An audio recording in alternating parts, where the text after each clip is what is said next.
All right, so welcome to another edition of our Four Questions Journalist Spotlight. We're talking with Josh Green today. You probably know Josh from well, we won't even say the name of that past publication unless he wants to. But Josh has got something new going on. So I'm going to let Josh talk about uh, Urbanize and make sure I got the name right. So Josh, how you doing today? Good, Mitch. What's going on, man? Yeah, I'm good. I'm good. So did I get the name right? It's Urbanize. Is that correct? Yeah, Urbanize Atlanta. Urbanize Atlanta. Okay. And this is part of what's going to be a chain or a series of urbanized sites around the country, right? Yeah, in fact, it already is. In the last couple of weeks, Atlanta's was the first one out of the gate to kind of branch off of the original site, Urbanize Los Angeles. And then I was the guinea pig. Unfortunately, I volunteered to go first to branch out and do a second city site. Right. Just kind of itching to go. I was just kind of it was a new year, a new thing, it's kind of a new time, new administration, and right. I was ready to go. Everybody else was kind of busy in other cities and things like that, and I just said I'll do it, and kind of just ate the growing pains that come along with that. But since that had happened, that was only two weeks ago yesterday. And since Atlanta's went live, we're now live in fellow Sunbelt city, Austin, Texas. There's an Urbanize Austin, Urbanize Detroit, and as of earlier this week, there's Urbanize New York City right now. All right, so let's go back a step. So tell me, what is Urbanize? What's the concept? What's the focus? Well, it was born in a very similar way to where the site I used to edit, the rhymes with blurb to Fanta, Yeah. It's a curved family of city sites that grew up over, like 17 years before the plug was pulled. But it was born of a passion among people for their urban environment and the changes and how it impacts people's lives. The physical evolution of these cities, these dynamic cities around the country. That's exactly how Urbanize Los Angeles was born in about 6 years ago, I believe. Just a couple young guys put it together, and they've slowly gotten more organized over the last few years. Brought on a CEO within the last maybe 6 months or 10 months or so. And they were planning, it was really kind of catching on. They were getting a lot of, movers and shakers to come onto podcasts and things. And it was just kind of growing and maturing into something more complex and rich. And they had plans to start branching out across the country anyway. And then, when the pandemic started and cities with curb sites and curb editors started falling, they knew the time was right to get moving with that. So, all right. So I've looked at the site, and I'll probably add in some graphics to the site as when I edit this in. But kind of talk me through kind of what kinds of stories are you going to be doing, and if it makes sense, what kinds of stories are you not going to be doing, just so folks are clear about what you are and what you're not. Sure. Yeah. The focus is going to be on, it has to relate in some way to the built environment, to architecture, to transportation, to things like the Beltline, to housing affordability. We're keeping tabs on all these things, kind of through that lens, and looking into what's happening in Atlanta now and where it's headed.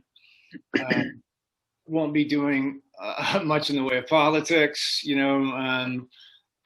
unless it directly relates to those kind of topics I'm talking about: architecture, development, real estate, commercial real estate mainly, also residential real estate, transportation, and kind of avoiding crime and things like that. And unless there's some sort of really specific reason to do that. It'll probably differentiate and curb, at least the local site that we had going, in a way where there was a lot more focus on residential real estate. We'll be doing that, and it'll evolve over time, but at least off the bat, that might be kind of a bit of a difference between the two. Okay. So kind of going back to you a little bit. So what is your background and what kind of got you to this kind of focus? Because you've been doing this focus for a while. Yeah, I mean, I've covered everything in my 17-year career as a journalist, from baby pageants to quadruple homicides, and everything in between. But in this particular realm, I grew up in the Midwest in kind of a good, wholesome, but let's be honest, decaying Rust Belt city. And I was always fascinated by these dynamic, growing metropolises every time we passed through on vacations and things. And especially, it's funny, when we went, the first real vacation was to Florida, and we passed through Atlanta. And I said, look at this. This place is beautiful. This is wild. And I was always kind of fascinated by it, and ended up 13 years ago, getting a chance to move down here with my now wife, and ended up working for the Gwinnett Daily Post, covering crime out there for a few years, getting my foot in the market. And then the Curbed opportunity popped up in 2012, and I became editor then, and always on the side, I've been writing for Atlanta Magazine on basically all topics for a decade now. So yeah, one thing led to another, and Curbed was just kind of I thought I'd stick with it for a year, to be honest with you. And it was just kind of something to kind of,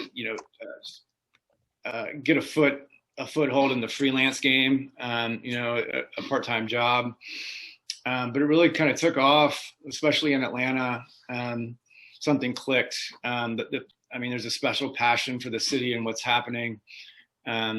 And it all kind of coincided with the birth of the Beltline and things like Ponce City Market. It all kind of coalesced around when Curbed Atlanta was really starting, and there was this sort of serendipity going on, and it really took off. So next thing I know, it was a full-time job, and until last April. So far so good with the new one, right? Yeah, it's 2 weeks old, but I was kind of hell-bent when I got the call that a global pandemic is starting, and you no longer have a job. That all that work for Curbed wasn't going to go to waste.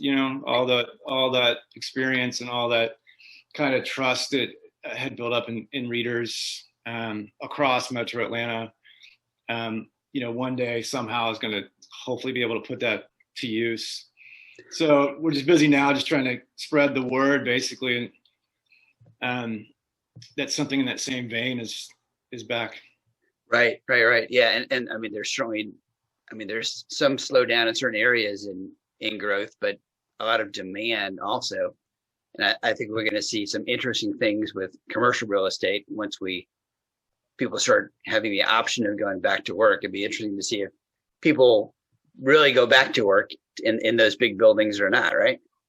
Absolutely. That's definitely something we're going to be trying. I just 2 hours ago, I just put together a story. I was talking with the real estate group that's running the Flatiron, the iconic Flatiron building downtown, which is completely switched its protocol to allow for. It's basically becoming just one gigantic co-working space where you can rent space in there for just a few hours, as little as a few hours, which is all kind of points in the direction I think the pivot that a lot of people are going to have to take. But one thing that's good about Atlanta is that it never really stopped the momentum wise. I was talking to Tim Keene, the city's planning director, for a magazine story a couple of weeks ago, and during a global pandemic last year, Atlanta saw more than $5 billion in real estate investment, which beats the record set in 2018. It didn't quite get to the record, the all-time city record in the history of Atlanta set in 2019, but during a global pandemic, it almost got there in terms of investment dollars, which I think is just incredible, and says a lot for the potential people see in the city, but it's also, with change comes problems, and that's also something we'll be taking a look at. Yeah. I mean, the issues of kind of economic disparity and some of those kinds of issues as we urbanize are not going away. Exactly. So what are some topics? I think you touched on a few of them, but are there some specific topics you've got in your head that you want to touch on as you kind of plan out the next couple of months? Yeah, I tell you, but I don't want to get scooped by everybody else. Okay. No, that's fair. That's fair. All right. Well, no. I'm kidding. Well, no, that's okay, because I've had some journalists tell me, I can tell you, but I don't want exactly that. They don't want to get scooped. Yeah. So that's okay if you don't want to talk about it. No, there's a lot of cool things that are just kind of below the surface right now that I think collectively are going to start helping to kind of differentiate Atlanta. That the coming together of these Beltline segments and how that's going to change the city is going to be fascinating to watch. There's so many little pieces of it scattered about that are great in a way, but also problematic for people who've had their rents jacked up or can't afford to live where they want to live anymore. Just to see how it all plays out and all mixes together, it's going to be fascinating. Right. So let's switch to kind of the fun part of the segment here, as they say. So what's something kind of fun and different about you that people might not know about, and that could be a hobby or something you like to collect, or something kind of cool and fun about you that people might not know. The first thing that comes to mind, I don't know if it's surprising, but I guess it's because it's kind of in the same vein as my day job, is that I've always kind of made stuff up and written fiction, and was put together a book a few years ago that got a nice book tour and some cool accolades. And I had a really good agent in New York who decided to leave the business a couple years ago. So currently shopping for another one. I've got a couple novel manuscripts on people's desks up there, and a lot of people pulling for me who like them. So, what was the one that you're talking about that was published? It's a book. It's a collection of short stories. Actually, it's called Dirtyville Rhapsodies. Okay. It's off of an indie press out of Washington D.C. It was really cool. All right. So the lightning round of questions now. So what's the last book that you've read that you want to talk about? I read The Goldfinch by Donna Tartt a few months ago. Finished that. All right. Favorite Atlanta restaurant? Daddy D's Barbecue. Good choice. Favorite guilty pleasure? Bjork. Okay, that's good. Is there what favorite local getaway? Somewhere you guys like to go and get away from it all? Man, I'd say just anywhere accessible on my bike, and across the city. I love exploring Atlanta by bike. Yep. I've been biking around a lot lately too. Found there's an awesome collection of bike trails around the city. You can go a long way. You're not kidding. Yeah. Okay. Favorite non-work hobby? Does craft beer consumption, is that a hobby? Does that count? Sure, that can be a hobby. Do you make craft beers in addition to drinking them? No, it'd probably be cheaper if I did, but no. That if that's a pastime, that's something. Playing with my little daughters. I got a couple of daughters, and we have a good time. That is, yeah. Kids are usually a good non-work hobby. Mine are a little bit older, but you got younger ones. That's going to take up a little time and definitely be a fun part of fun and busy part of your life. Absolutely, yeah. 6 and 9. So. Good age. They're not obnoxious teenagers yet. Yeah, I've heard about that. I'm sure yours won't be. Yeah, I'm sure. Yeah, it'll be fine. What could go wrong? Like me, I'm in misery. I'll tell you that. So. All right, so I'm going to put the website in here too, but tell everybody the website for the new site. Yeah, it's Urbanize Atlanta. It's so new, I can't even think of exactly what the URL is off the top of my head. All right, I'll find it. I looked at it yesterday. Urbanize.city/Atlanta. Urbanize.city/Atlanta. Okay, cool. Yeah, all right. That's awesome. Well, this is great. Anything else we haven't talked about the site that you want to talk about? This is my classic open-ended final question. Sure. Yeah. No. The lifeblood of a site like this is tips and ideas from the city coming in.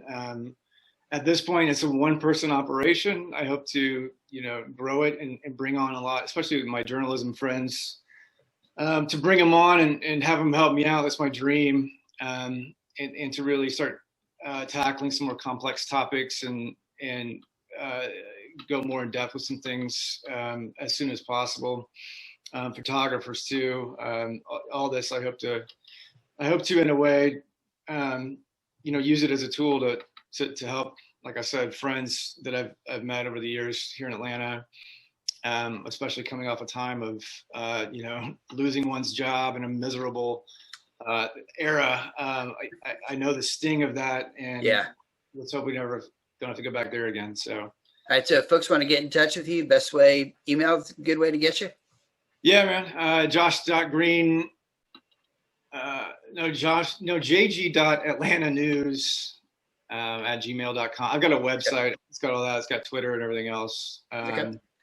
So what's the Twitter handle? It's at Josh Green 1234, which is just moronic. Why I picked that, I have no idea. But one of the things that's cool is that I just finished the Atlanta Magazine's April issue is an issue devoted to real estate, and got a lot of work. I kind of led the package and put that together, and there's a feature story on an architect who's really cool.